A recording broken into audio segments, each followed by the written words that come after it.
Keith Tebow from FRC Media, thank you for joining us today. There are two ballot questions facing Massachusetts voters when they go to the polls on November 3rd. Today, we're going to focus on ballot question number 2, ranked choice voting. What is ranked choice voting? We're going to find out about that today, as we're pleased to be joined by Becky Grossman. You may remember Becky. We spoke to Becky earlier this summer during her campaign for the Massachusetts 4th Congressional District. She's also a Newton City Councilor, and she's a supporter in favor of question 2. Becky, thank you for joining us again. Nice to see you. Nice to see you too, Keith. Thank you very much for having me. For people who don't know what ranked choice voting is, what is it?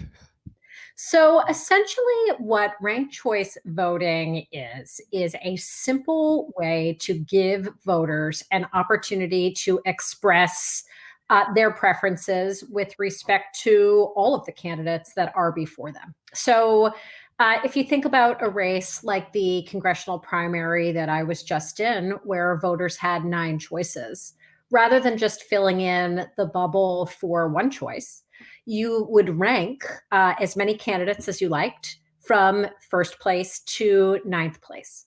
And essentially, what happens is all of the first choice votes are added up. And if a candidate earns greater than 50% of the vote right off the bat, great, that candidate wins. But if not, and you have a situation that's comparable to the congressional primary that I was in, where you have a whole bunch of candidates who have, in our case, less than a quarter of the vote each, then the last place finishers' votes, those who voted for the person who came in last, they would have their ballot counted for their second choice. So essentially what it does is it gives the voter more power to vote for whoever their first choice is without having to try to game out who might win or whether or not their vote would be quote unquote wasted. Because if your favorite candidate can't win, your vote is instantly counted for your second choice and your third choice and so on. So what happens is that process keeps going until one single candidate earns a majority of the vote, greater than 50% of the vote, and that's when a winner is declared.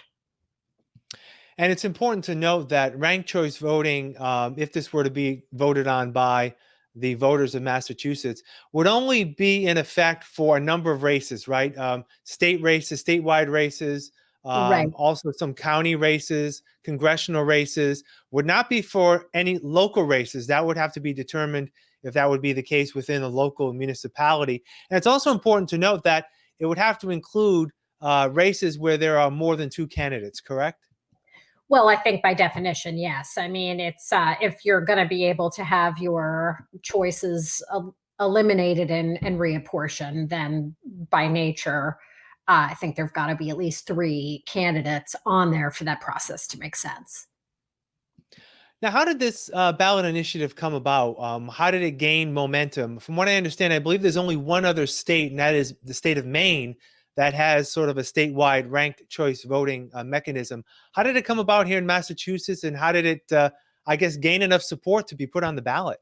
So, it gained support through the very hard work of folks who went out and collected signatures to ensure that we would be able to vote on it on the ballot.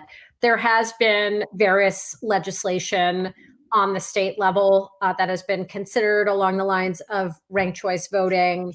There are also certain municipalities who have some version of ranked choice voting. Cambridge is one example of that, though I don't believe that their system is exactly the same as this system here. But essentially, it was a ballot and signature gathering initiative of citizens who believe that ranked choice voting is going to really help us break the gridlock. I mean, what we hear again and again is that our political system is broken, and especially in Washington, that Washington is broken. And what ranked choice voting gets to is the incentive systems for our elected leaders and what sort of thinking and campaigning and decision making they do when they are elected.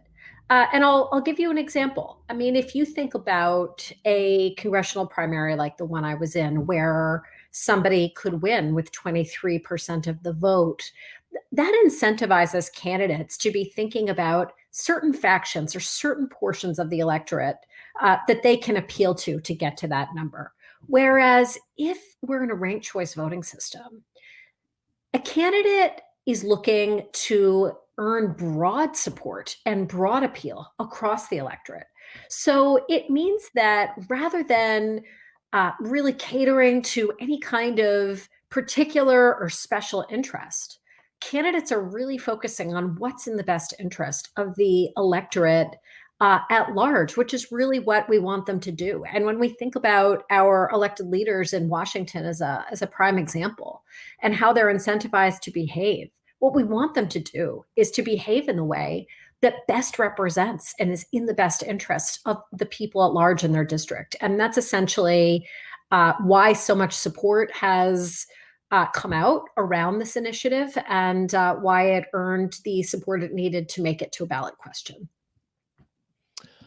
One of the questions that comes to my mind is just if this were to pass, how it would be implemented. Now, in effect, this wouldn't be in effect if it passes until 2022, when the next statewide election would take place.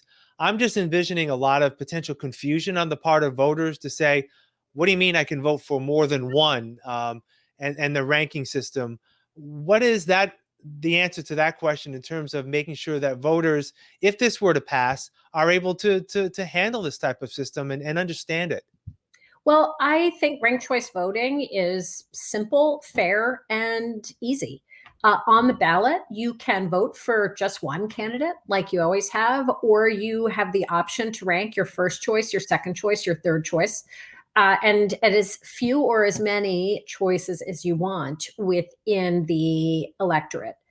Um, Undoubtedly, educating our Commonwealth and making sure that people understand that a change is coming, and how it works, if this is successful, will be very important. But ultimately, I think once people get the hang of it, voters will see that ranked choice voting gives you more choice, more of a voice, excuse me, and more freedom when you vote, so that you're never forced to choose between the lesser of two evils. And even, you can even think about some presidential races, especially when there's been a third party candidate. And, voters worry about casting their ballot for somebody who they don't think they can win, who becomes, quote unquote, a spoiler for one of the main two candidates. Ranked choice voting, and we're not talking about a presidential contest in this case, because that's not what this particular ballot initiative contemplates. I'm just sort of using that by way of example. But ranked choice voting essentially eliminates that spoiler effect. So you're never forced to choose between, the lesser of two evils, or not feeling confident that you can express the vote you really want to express because somehow you're forced to choose somebody who you think can win.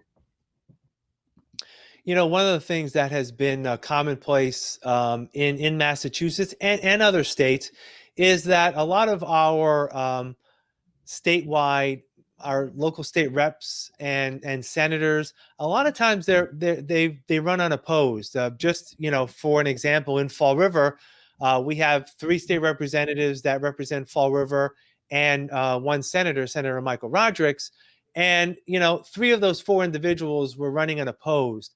Would this scenario in some ways maybe be an incentive for people to run, thinking that, under general circumstances, I may not have an opportunity to win, but if I can gain that broad support, it may be worth my while to throw my hat into the ring?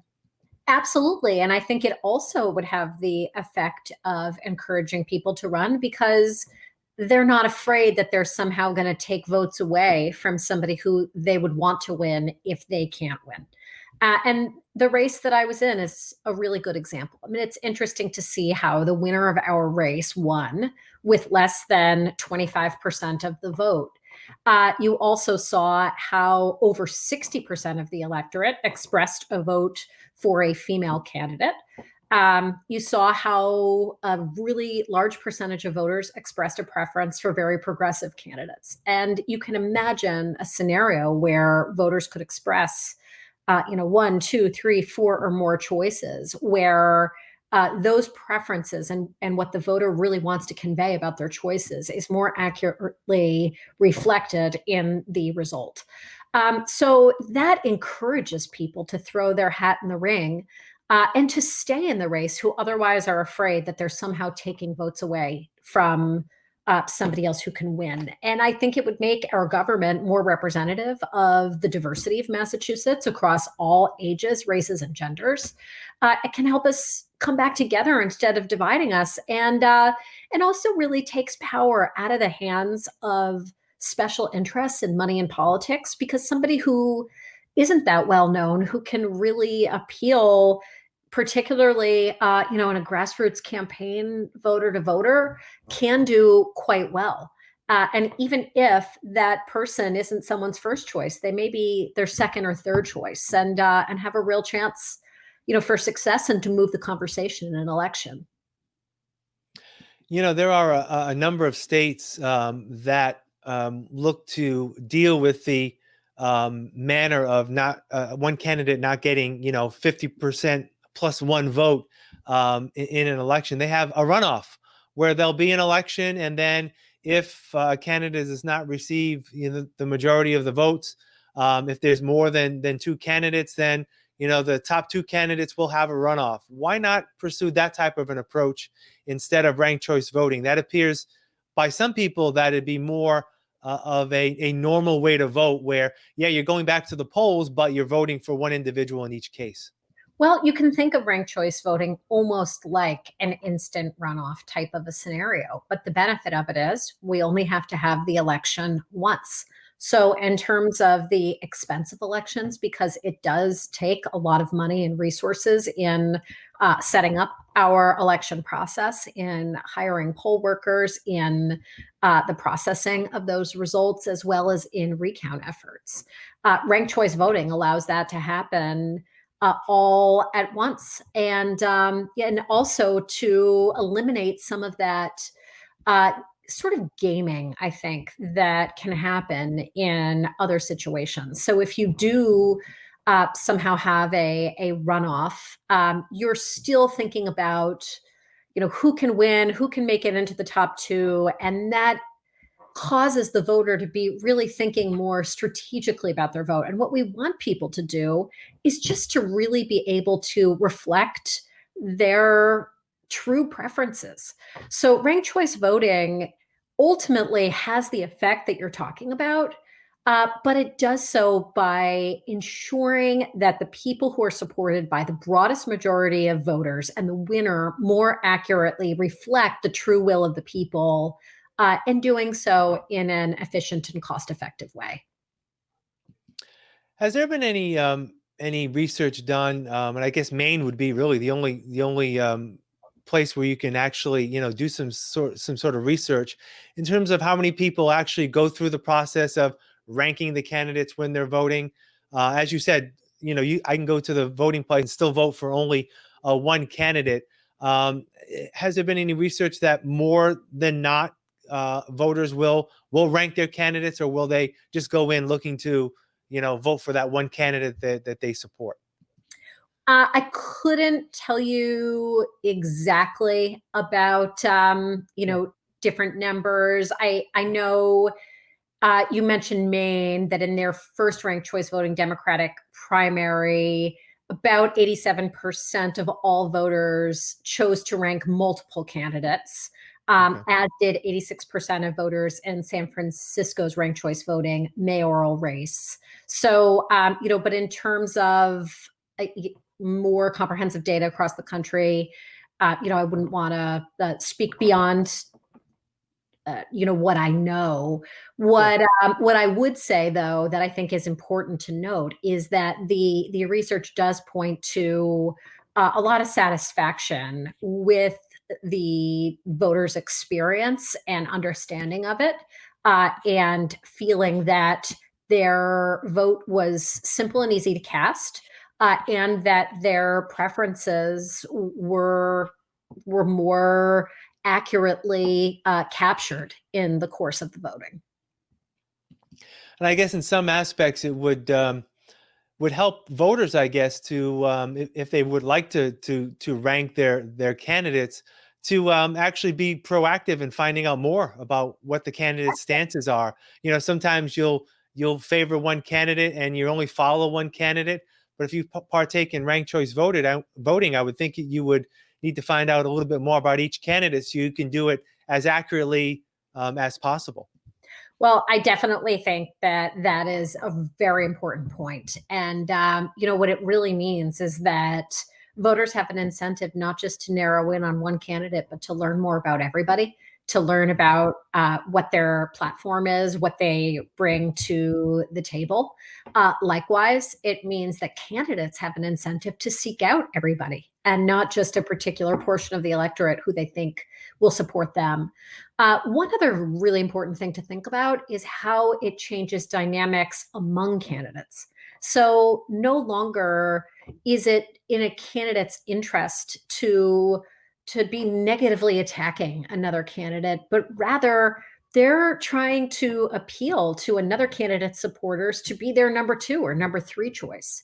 So I think what you really see as a result of ranked choice voting is a really positive, productive conversation on the issues and a lot less quote unquote gaming of the system or attempted game of the system in order to earn votes, which I think is good in terms of voters knowing more about their candidates, candidates knowing more about their voters, and a more productive system overall that really reflects the will of the people.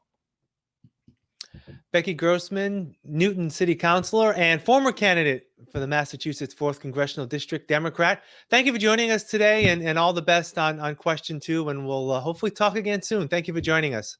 Thank you very much for having me. And I hope that everybody out there will look into ranked choice voting, consider it, and vote yes on question 2. All right. Thank you, Becky. We want to thank you for joining us as well today on FRC Media. I'm Keith Tebow. Have a great day.